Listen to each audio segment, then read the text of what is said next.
की राजधानी रांची में मैं अपनी तरफ से आप सभी का स्वागत करता हूँ। साथ ही इस कार्यक्रम को ऑर्गेनाइज करने वाले जो भी निस्वार्थ भाव से दिन रात लगकर इस कार्यक्रम को सफल बनाने के लिए, इतने लोगों की व्यवस्था करने के लिए और इस्मा के लिए एक मंच प्रदान करने के लिए जो भी रांची में अरेंजमेंट किए, उनके रहने से लेकर के खाने पीने तक का, आने जाने तक का, उसके लिए भी मैं साधुवाद देना चाहूँगा। साथ ही जो दो विशेष हस्तियों को यहाँ बुलाने के लिए, जो आप लोग जानते हैं देश के चर्चित और सबसे पॉपुलर नेता रांची के माननीय सांसद श्री संजय सेठ जी, साथ ही साथ वो रेल तो नहीं है, अभी रक्षा मंत्री हैं, मिनिस्टर ऑफ स्टेट डिफेंस। साथ ही हमारे माननीय सांसद, राज्यसभा सांसद समीर राव जी का भी उन्होंने यहाँ पर मंच प्रदान करवाया। ये आज का दिन जो भी यहाँ आए बाहर से लोग, उनके लिए काफ़ी गौरव का दिन होगा कि रांची के जो मशहूर हस्तियाँ हैं उनसे भी रूबरू होने का सौभाग्य प्राप्त हुआ।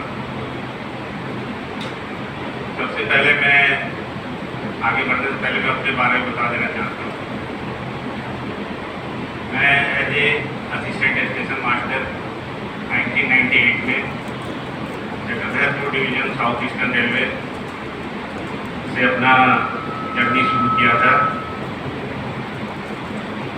साउथ ईस्टर्न रेलवे अपने आप में डिवीजन ही जोन है, काफ़ी बड़ा डिवीजन है अभी भी। और उसके बाद ये बाइफरकेट हुआ, कुछ हिस्सा कटकर रांची डिवीजन, जो नया डिवीजन सन 2003 में बना था, उसमें आ गया। और उस समय से मैं रांची डिवीजन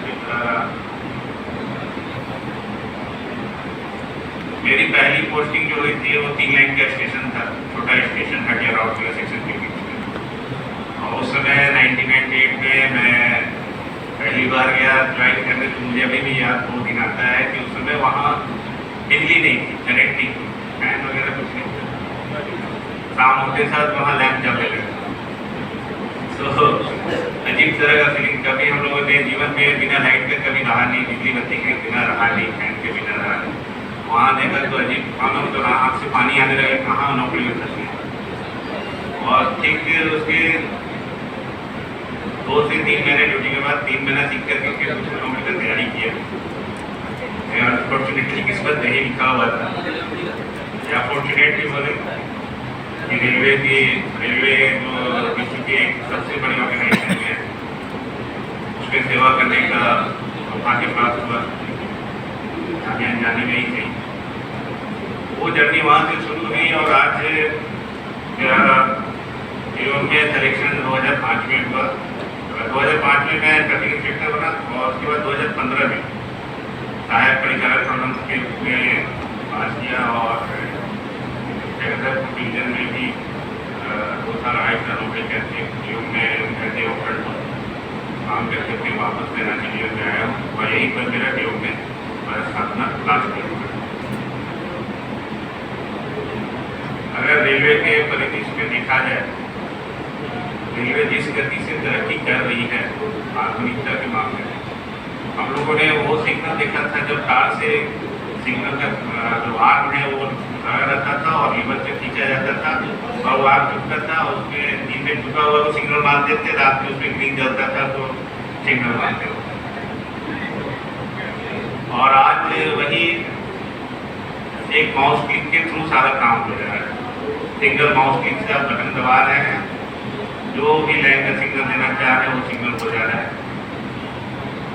तो ये जो चेंजेस पिछले 20-25 साल में देखने को मिल रहे हैं, ये अगले 20-25 साल में क्या होगा कहना मुश्किल है। अब तो आर्टिफिशियल इंटेलिजेंस और क्या क्या आ रहा है, हो सकता है स्टेशन मास्टर कंट्रोलर किसी की जरूरत ना पड़े, ऐसा भी युग आ जाएगा।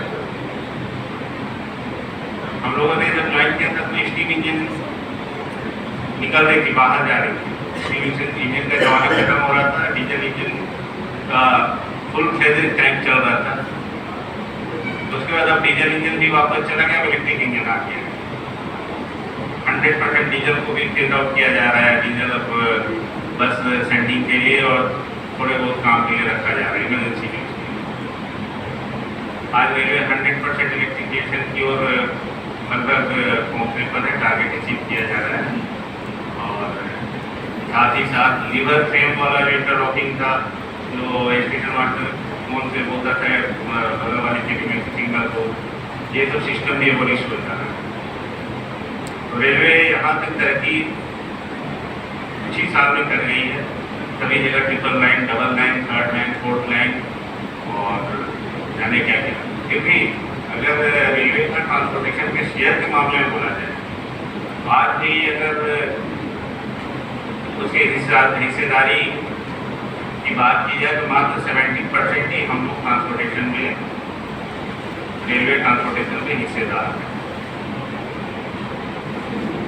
इसके पीछे अगर जाया जाए तो रेलवे की एफिशिएंसी को ही एक प्लस चीज माना जाएगा।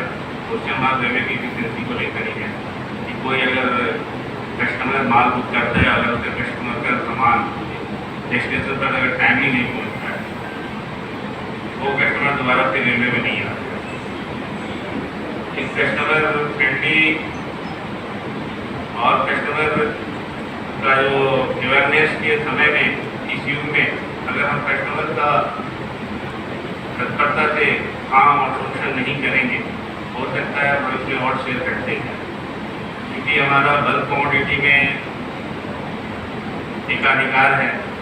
बल्क कमोडिटी का कहने का ये मतलब है जैसे आयरन ओर हो गया, कोल हो गया और इस तरह का जो खनिज संपदा है, उसी को कैरी करने में रेलवे का जो मेजर पार्ट है 70 से 80% का अर्निंग पूरा हो जाता है। और जो ये भी बल्क कमोडिटी में पेट्रोलियम, देखिए पेट्रोलियम पाइपलाइन के द्वारा पेट्रोलियम का जो हमारा ट्रांसपोर्टेशन होता था रेलवे के थ्रू बीटीपीएन वैगन के द्वारा खत्म हो गया, जीरो हो गया। ऐसे करके नए नए तकनीक आने के साथ रेलवे की हिस्सेदारियाँ उसी तरह से चुनौतीपूर्ण होते जा रही है। इसके पीछे अगर हमारा कुछ भी कंट्रीब्यूशन है, स्टेशन मास्टर के संदर्भ में मैं कहना चाहूँगा, अगर हम लोग त्वरित रूप से गाड़ियों को परिचालन में, गाड़ियों को चलाने में अपना जो 100% कंट्रीब्यूशन करेंगे, अगर एक गाड़ी 1 घंटे के लिए भी डिटेन होती है तो आप जानते हैं उसमें 2 लाख रुपए का नुकसान होता है। तो हमारा काम यही है एज ए स्टेशन मास्टर कि गाड़ियों को किसी भी हाल में अवॉइड करने न दें। साथ ही साथ उसका जो भी परेशानी है, जो भी उसको लेकर के बाधा है, उसको दूर करने में जो भी बंद करें, जो भी अदर डिपार्टमेंट का सहयोग करें। ट्रांसपोर्टेशन की हिस्सेदारियों में स्टेशन मास्टर का कंट्रीब्यूशन, साथ ही साथ सुरक्षित परिचालन में आज के डेट के स्टेशन मास्टर को बहुत सारी चुनौतियाँ हैं, बहुत सारी चुनौतियों का सामना करना पड़ता है। कहीं कहीं तो स्पेस इतना ज़्यादा है, जैसे बड़े स्टेशन में, जंक्शन स्टेशन में वो पिलर रहता है, थर्ड लाइन, फोर्थ लाइन सारी क्लियर नहीं है, लगातार double line, third line, fourth line बढ़ते जा रहा है, लेकिन स्टेशन मास्टर एक ही किया जा रहा है। कुछ सालों पहले, नाम नहीं लेना चाहूँगा, अगर हमारे साउथ ईस्टर्न रेलवे में हर एक मेन लाइन वाले स्टेशन जितने भी थे उसमें डबल स्टेशन मास्टर का व्यवस्था किया गया था, सेकेंड एसन। तो जब तक स्टेशन मास्टर उपलब्ध था, सेकेंड एसन कार्य करता रहा। जैसे स्टेशन मास्टर की वैकेंसी होती गई, एक आदमी, मतलब उसमें एक आदमी पैटर्न करते गए और सिंगल हैंडेडली उसको फिर वही पहले जैसा स्थिति हो गई। ट्रैफिक बढ़ी है लेकिन स्टेशन मास्टर का काम उनके कंधों में दुगना तिगुना हो गया। इसके साथ ही सेफ्टी का भी पालन करना जरूरी है, समयबद्धता का भी पालन करना जरूरी है। सेफ्टी के मामले में आज का डेट में ऐसा इन्वायरमेंट है, एक गलती भी अगर आप करते हैं जाने अनजाने में भी हो जाती है। आप हो सकता है बहुत कर्मठ स्टाफ हूँ, बहुत ही सचेत स्टाफ हूँ, फिर भी गलतियाँ स्वाभाविक है, हो जाती है। लेकिन अगर आप 20 साल की नौकरी में एक भी गलतियाँ नहीं की और 21वें साल के में गलती से गलती हो जाए तो भी प्रशासन आपको पिछले 20 साल का रिकॉर्ड देखते नहीं कि आपने 20 साल में एक्सीडेंट फ्री या पनिशमेंट फ्री काम किया। वो एक गलती के लिए आपको मेजर पनिशमेंट भी दे करके आपको डाउनग्रेड या जोई कर सकते हैं। इसलिए मेरा निवेदन है कि सेफ्टी से आप लोग बिल्कुल कॉम्प्रोमाइज़ न करें। किसी भी सिचुएशन में ट्रेन परिचालन में अगर कुछ भी सेफ्टी से रिलेटेड कुछ भी इशू आ रहा है तो उसको इग्नोर ना करें। अभी मतलब एक सेफ्टी छोटे यार्ड एक्सीडेंट को केस को भी लेकर के पहले यार्ड एक्सीडेंट केस में हमको याद है, हम लोग याद है कि यार्ड में एक्सीडेंट होता था, यार्ड मास्टर रेड वगैरह को उठा लेता था, स्टैंड ऑफ स्टाफ के साथ मिलकर के उठा लेता था, पता भी नहीं चलता था किसी को। यार्ड मास्टर और वहाँ कैरेन एंड वैगन स्टाफ को छोड़कर किसी को मालूम नहीं होता। आज के डेट में छोटा से छोटा ट्रीटमेंट होता है तो सीधे रेलवे बोर्ड के अध्यक्ष या भी वहाँ तक खबर चला जाता है और डे वन नहीं चला जाता। आज एक्सीडेंट हुआ और आज ही उनके पास सामने खबर चला जाता है कि ऐसा ऐसा करना है। उसके वहाँ से इंस्ट्रक्शन भी आने लगता है कि अपने टाइम से ये करना है, ये करना है, ये करना है, ये करना है। तो इतनी ज़्यादा अवेयरनेस बढ़ गई है। मैं आप लोग से यही निवेदन करूँगा कि आगे की नौकरियाँ जितनी बची है एज ए स्टेशन मास्टर आप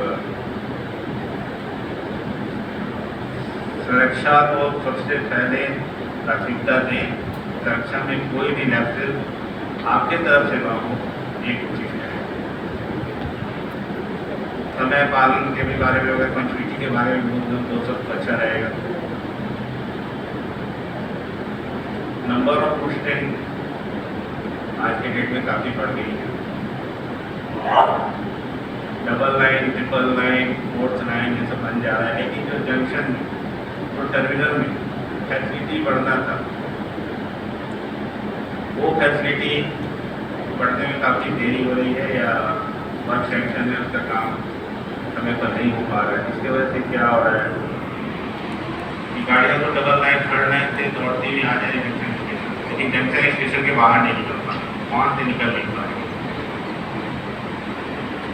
इस वजह से क्या हो रहा है, जंक्शन पर बहुत ही ज़्यादा दबाव हो जा रहा है। फॉर एग्जाम्पल मैं यही हटिया, रांची, मुड़ी का बात देना चाहूँगा। वहाँ पर एक शिफ्ट में 2 से 3 स्टेशन मास्टर काम करते हैं और उनके नाम पर बस काम ही करते हैं। आज के डेट में उनको ना स्टेज अलाउंस मिलता है बड़े स्टेशन में काम करने का, बस बड़े डिस्ट्रिक्ट में या हेडक्वार्टर में रहने का ही इंटरेस्ट उनको मिलता है और होगा 30% या 20% या 10% जो चाहे है। अगर अपना पूरे क्वार्टर नहीं रहते ये मेरे आप दूसरे डिपार्टमेंट में देख लीजिए। फॉर एग्जाम्पल मैं बोलना चाहूँगा कंट्रोलर है, 4 ट्रेन चलाते थे अनाउंस इवेंट ही दिया है, 4 ट्रेन चलाए या 24 ट्रेन चलाए, पूरा साउथ ईस्ट में रेलवे हो या इंडियन रेलवे सभी जगह जहाँ ट्रैफिक डेंसिटी का हो या नहीं हो फिर भी उनको डिस्काउंट 7,000 का इक्वल कंट्रीब्यूशन इक्वल डिस्ट्रीब्यूशन किया जा रहा है irrespective of road station announce के नाम से। स्टेशन मास्टर को इस तरह के अनाउंसेस नहीं। इसी तरह देखिए hardship allowances, trackman, gangman, technician, S and D के जो हैं जो डिक्लेयर एरिया में रहते हैं उनको भी हार्डशिप अलाउंस दिया जा रहा है, रेलवे द्वारा दिया जा रहा है।